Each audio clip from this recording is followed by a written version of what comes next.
Hey, what is up, mortals? It is Corey Perkins here, and welcome to part 16 of What If Deku Was Trained by Stain.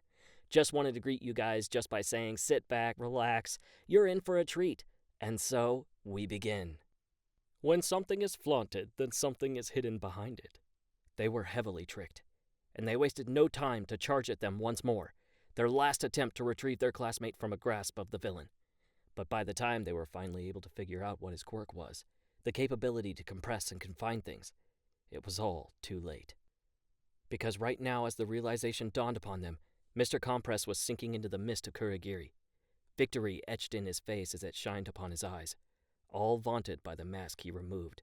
Much to everyone's surprise, something bright then hit Mr. Compress's face, which caused him to spit out the marbles, the one that indeed contained their classmates.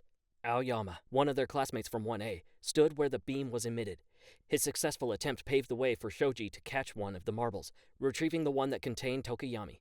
Unfortunately, Midoriya, due to his injuries, crashed onto the ground midway while Dabi managed to grab Katsuki before Todoroki could. How sad, Todoroki Shoto, was all that Dabi could muster at the sight of Todoroki's horror and failure to grab Bakugo. For a moment, he smirked smugly at the young student before his gaze turned to Mr. Compress. Compress! Release it! Mr. Compress then replied, Sure then, no problem. Bakugo was then released from the quirk, his face unreadable. Whether it was fear or horror as Dabi wrapped his hands around his nape, it didn't matter. Especially to Deku, who had just been forcing himself toward their direction. He was indeed desperate. Kachan! Move! Move! He's just in front of you! Move your body! He endlessly chanted in his mind. But what could he do? What could he have done, as his childhood friend and classmate slowly sinks, vanishing amidst the mist of the villain? The unreadable expression still plastered to the face that had shown confidence all the time, as he said, Stay back, Deku! It just happened that fast. Midoriya felt as though the world had stopped the moment Bakugo vanished along with the League. He was just in front.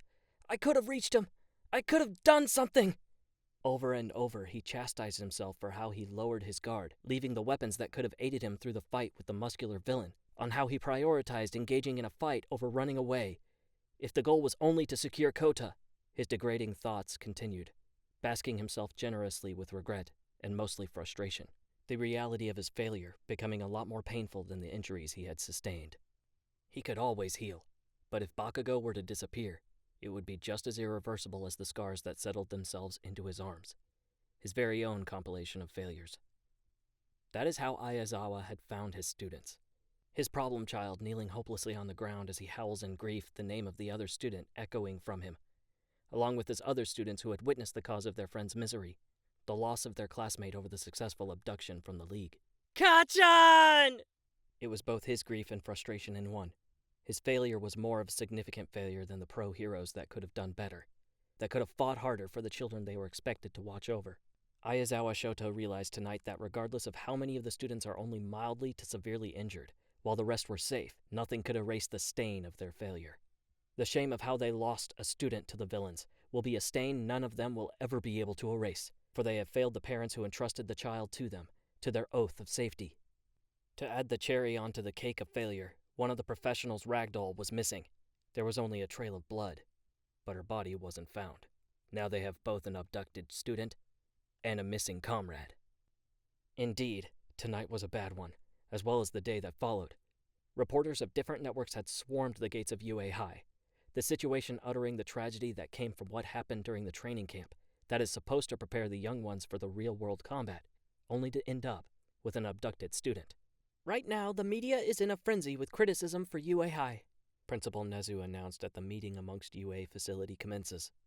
They likely took a liking toward Bakugo during the sports festival, and if they succeeded with turning him into a villain... The principal paused as the silence grew, although everyone knows the consequences that could happen. It could be a good reason to end UA High as an educational institution. Meanwhile, an idea which blooms inside Present Mike's idea seemed to be plausible, which he drops onto the table too. If we were to discuss credibility and the light of recent events, then...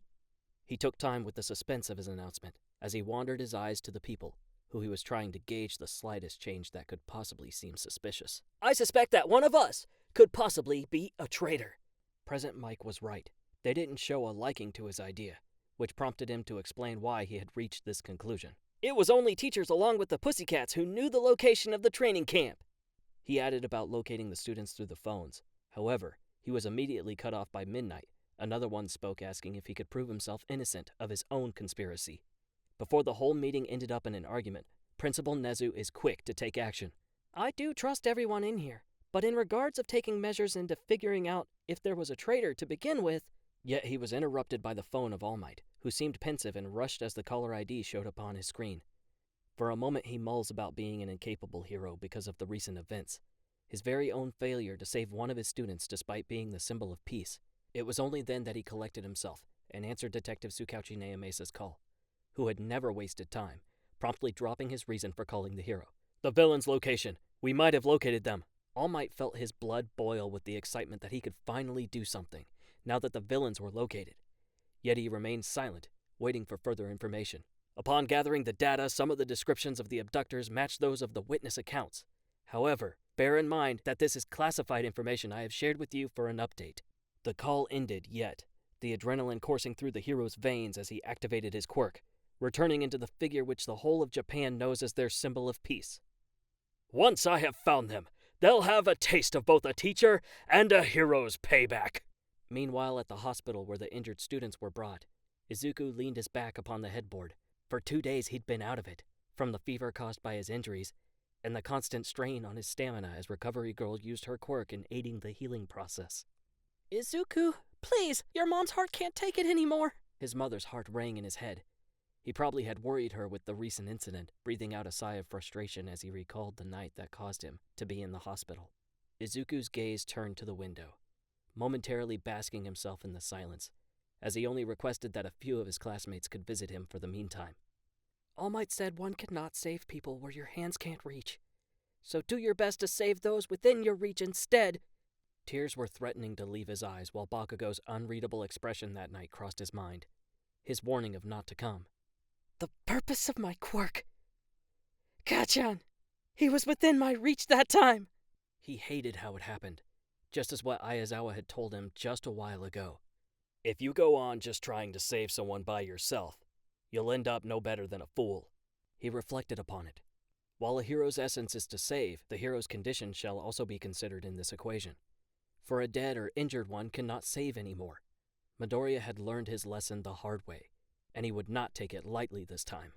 I thought you may have wanted this. His classmates Kirishima and Todoroki entered, uninvited but welcome nonetheless. Significantly, when the red-headed classmate carefully dropped various items, very familiar items, upon his bed. They just gave him his weapons which he kept in his room where they had their training camp. About what they did, moreover, the implications of their action was as evident as the sky. It held the request that he aid them in rescuing their abducted classmate by themselves. I can't just sit around anymore, watching this whole thing unfold without any updates as to where Bakugo is, Eijiro started. His eyes wandered into the weapons. You don't like your belongings being touched without your permission. But I just did what I thought I needed to do, Midoriya. Admirable. Such a heroic quality unfolding. This initiative, he thought, impressed by the initiative that his two classmates showed. And just maybe, the Hero Society isn't as hopeless as he thought. We heard Yayarosa was able to plant a transmitter upon the Nomu of one of the villains that came that night. Todoroki continued, as he heaved a sigh, gathering his thoughts as he proceeded. In other words, we could ask her to make something to track it. However, their conversation ended as Ida, who was listening to them the whole time, stepped into the room, face gravely full of disappointment, as he looked at Todoroki and Kirishima, for they barged into the room just to suggest something which the professional heroes forbade them to meddle with. This matter should be left to the professionals. As your class representative, I am heavily against this course of action. Kirishima loses his composure with the sudden outburst of their class representative. He knew well that they should not meddle, but I know that damn well, man. But I can't stand around and do nothing, hearing that a friend is being targeted by villains while I couldn't do anything to save him. How do you think that made me feel? Disappointment of himself was evident with how the red-headed young hero spilled his frustration, which Todoroki and especially Midoriya could heavily relate. If I don't do something about it here, then how could I even call myself a hero or a man? Dead silence permeated the air as Kirishima finished his outburst. Ida remained composed to contemplate what his classmate just said, while Todoroki sojourned his neutrality. At this point, it was only a matter of deciding whether or not Ida could be able to convince them to abort their attempt. This is why, as he met Midoriya's eyes to seek his approval, His support to stop the two wavered, for it would only be a futile attempt. The green-haired hero just smiled, however his eyes were heavy and bitter, and Ida was so sure he lost the moment Midoriya turned his eyes upon the window of his hospital room. This time, we'll do it right. This time we'll be able to reach Kacchan. Thank you all for indulging yourself in the story thus far. Hope you enjoyed it. Now there are a few things that I'd like to go over before the video ends. Firstly, we've got a second channel called Anime Deep Dive. Anime Deep Dive goes deep into the facts and lore of a wide variety of anime, so it's sure to expand your weeb knowledge of all kinds of series, guaranteed. On top of that, we have a third channel called We the Celestials Naruto What Ifs. It's what we do on this channel already, but in the vast world and lore of Naruto. Go check it out if you're in the mood for some jutsu action.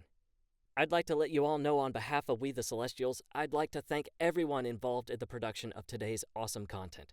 Their details will be in the description below. If you're perhaps interested in what we do here at WTC, then I would like to extend out an invitation to join the team. The only caveat being we only accept members 16 and older to join our crew. You can find us on our Discord, which you can locate in the description below. Our Discord is an all-around fantastic place to be, whether you're a fan or looking to join our band of misfits. All you gotta do is hit up the recruitment server and sign up for whichever category of work fulfills your interest. We're always looking for members to join us. Well, that's it from us for today's video. So, thank you all for watching, and have a great day!